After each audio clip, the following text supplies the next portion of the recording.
জামাত ইসলাম একটি ধর্মান্ধ, একটি উগ্রপন্থী দল। তারা ধর্মকে নিয়ে ব্যবসা করতে চায়।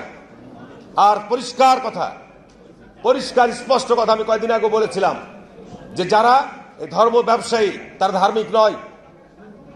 আর ধার্মিক তারাই যারা ধর্মভীরু এবং যারা আল্লাহকে ভয় করে। বন্ধুরা আমার, আমি আজকের মাননীয় সভাপতি এবং মাননীয় প্রধান অতিথির দৃষ্টি আকর্ষণ করে বলতে চাই, আমার এলাকায় বীরশ্রেষ্ঠ ক্যাপ্টেন মহিউদ্দিন জাহাঙ্গীর সাহেব শায়িত রয়েছেন। 1971 সালের 14 ডিসেম্বর উনি রাজাকারদের দ্বারা নিহত হয়েছেন, পাকিস্তানি সেনাবাহিনীর দ্বারা নিহত হন নাই।